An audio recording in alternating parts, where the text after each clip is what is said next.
MA final political science paper 9 human rights and duties. आज का हमारा टॉपिक है मानव अधिकारों की विभिन्न विचारधाराएं। मानव अधिकारों के संबंध में महात्मा गांधी का एक प्रसिद्ध कथन है जो उन्होंने 2 मार्च 1929 को कहा था। मैं यह आग्रह करता हूं कि मानव मस्तिष्क या मानव समाज सामाजिक, आर्थिक व राजनीतिक कहे जाने वाले सीलबंद डिब्बों में विभाजित नहीं किया जा सकता। सभी एक दूसरे पर क्रिया व प्रतिक्रिया हैं।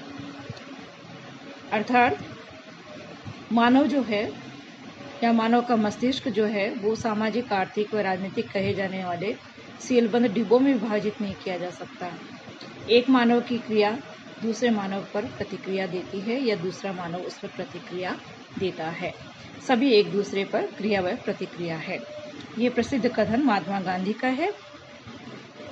मानव अधिकारों के संबंध में समय समय पर पाश्चात्य तथा भारतीय विद्वानों द्वारा अलग अलग विचार प्रस्तुत किए जाते रहे हैं, जिनके आधार पर आधुनिक युग में मानव अधिकारों से संबंधित विभिन्न अवधारणाएं प्रचलित हैं। प्रमुख जो अवधारणाएं हैं उनमें है उदारवादी अवधारणा, मार्क्सवादी अवधारणा, गांधीवादी अवधारणा तथा दलित अवधारणा प्रमुख हैं।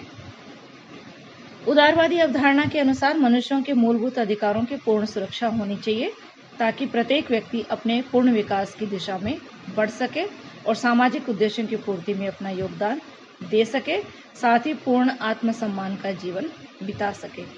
व्यक्ति को नागरिकों और राजनीतिक दोनों प्रकार के अधिकार प्राप्त होने चाहिए, जिनका परिचालन इस रूप में किया जाए कि एक व्यक्ति के अधिकार दूसरे व्यक्ति के अधिकारों के उपभोग में बाधक न बने, अर्थात अधिकार और कर्तव्य अनुवर्ती हो।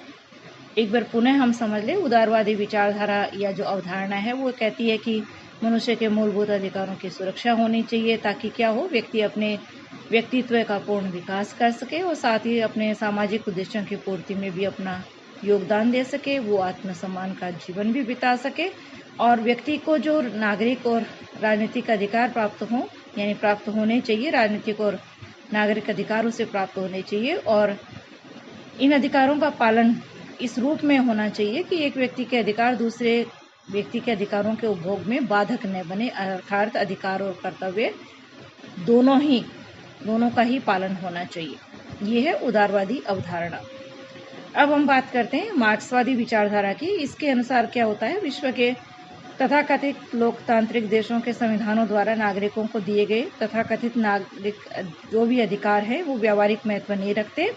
अर्थात मानव अधिकारों की मार्क्सवादी अवधारणा केवल संविधानों में नागरिकों के अधिकारों की व्याख्या कर देने में विश्वास नहीं करती। यानी मार्क्सवादी जो विचारधारा वो ये कहती है कि सिर्फ संविधान में अधिकार लिख देने से कुछ नहीं होता है, ये केवल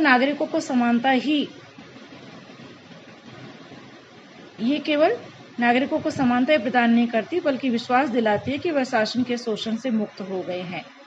यानी व्यक्तियों को समान समझा जाता है और ये भी विश्वास दिलाया जाता है कि आप शासन के शोषण से मुक्त हो गए हैं।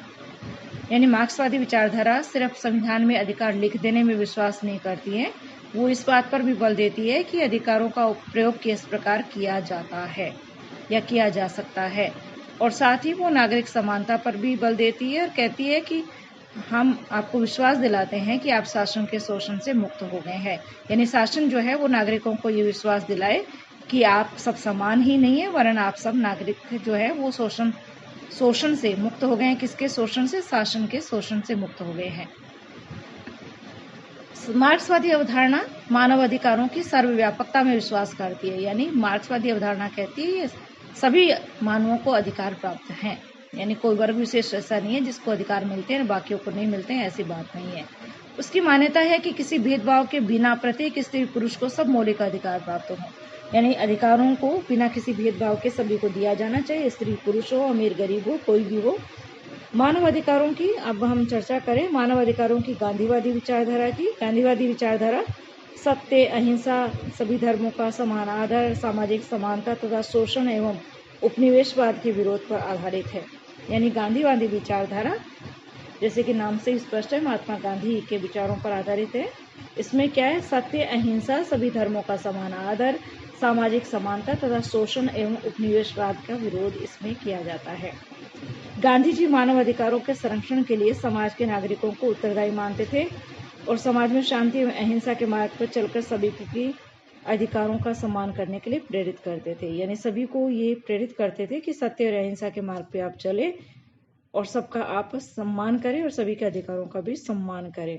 इसके साथ साथ वो ये मानते थे, गांधीवादी विचारधारा में या महात्मा गांधी का ये विचार था कि जो भी कोई नागरिक है, जो भी कोई व्यक्ति है, सभी के अधिकारों का संरक्षण होना चाहिए और इसके लिए समाज के सभी नागरिक जो है वो उत्तरदायी हैं। अब हम बात करते हैं दलित विचारधारा का।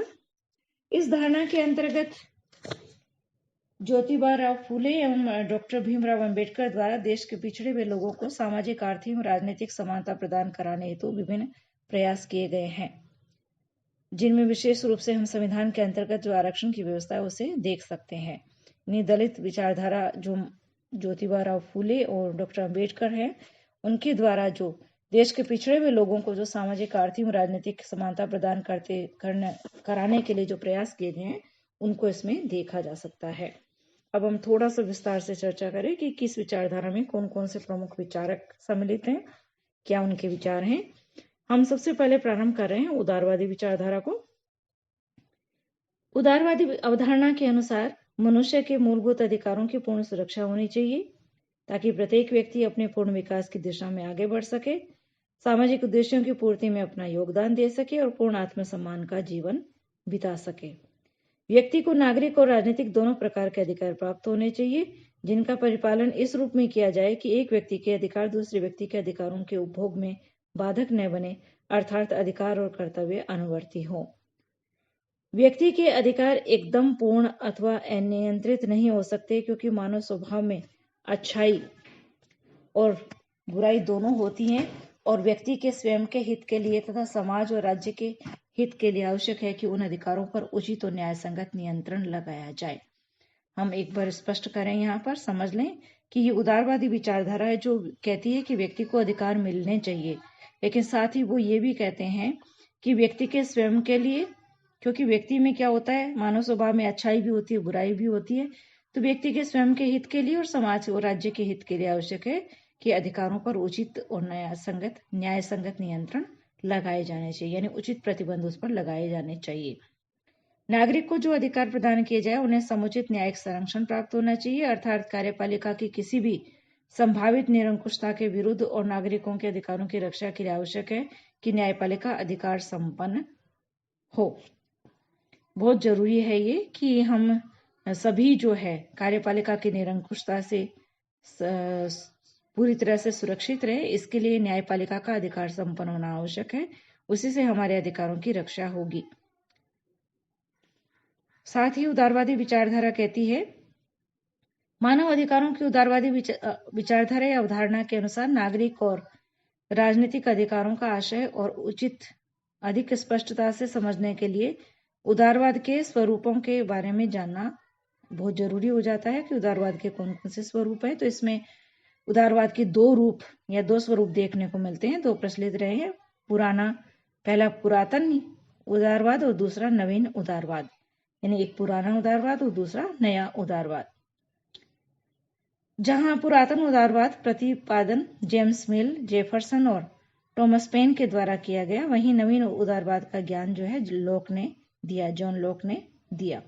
यानी पुरातन में जो प्रमुख विचारक आते हैं, जेम्स मिल, जेफरसन और टॉमस पेन का नाम आता है, और नए उदारवाद में जो है जॉन लॉक का नाम आता है। पुरातन उदारवाद जो है राज्य को एक प्रहरी के रूप में मानते हुए राज्य की श्रेष्ठतम अवस्था में भी एक आवश्यक बुराई मानता है। उदारवाद कहता है कि राज्य एक प्रहरी है, सुरक्षा प्रहरी है, हमारे बाह्य आक्रमणों से रक्षा करता है, आंतरिक व्यवस्था बनाए रखता है। भले ही राज्य बहुत अच्छा है, फिर भी वो एक आवश्यक बुराई है, यानी बुराई है पर हमें उसकी जरूरत होती है। जबकि नवीन उदारवाद कहता है शासन को व्यक्तिगत स्वतंत्रता की प्राप्ति का एक अत्यंत महत्वपूर्ण साधन मानते हुए यह कभी नहीं भूलना चाहता है कि शासकीय शक्तियों की मर्यादाएं होनी चाहिए, जिसमें मानव स्वतंत्रता के विरुद्ध शक्ति का प्रयोग न हो। यानी नया जो उदारवाद है वो शासन को एक आवश्यक बुराई नहीं मानता, वो व्यक्ति की स्वतंत्रता की प्राप्ति का एक महत्वपूर्ण साधन मानता है राज्य को, और वो ये कभी नहीं भूलना चाहता कि शासकीय शक्तियों की मर्यादाएं होनी चाहिए जिसमें मानवीय स्वतंत्रता के विरुद्ध शक्ति का प्रयोग न हो। यानी उदारवादी विचारधारा जो है उसमें जो दो स्वरूप देखने को मिलते हैं, एक पुरातन उदारवाद और एक नवीन उदारवाद। तो इस तरह से पुरातन उदारवाद राज्य को एक आवश्यक बुराई मानता है, हालांकि राज्य हमारी सुरक्षा करता है, वो हमारा एक प्रहरी है, लेकिन वो एक बुराई भी है। जबकि नवीन उदारवाद शासन को व्यक्तिगत स्वतंत्रता की प्राप्ति का एक महत्वपूर्ण साधन मानता है। इस तरह से, लेकिन वो कहता है शासन की शक्तियों की मर्यादाएं होनी चाहिए। मतलब वो राज्य को बुराई तो नहीं मानता, लेकिन कहता है राज्य पर भी, शासन की शक्तियों पर भी उचित मर्यादाएं होनी चाहिए, ताकि मानवीय स्वतंत्रता के विरुद्ध शक्ति का प्रयोग न हो। तो इस तरह से ये थी उदारवादी विचारधारा। पहले हमने संक्षेप में इसको देखा था, अब हमने थोड़ा विस्तार में इसको देखा है। आज के लिए इतना ही।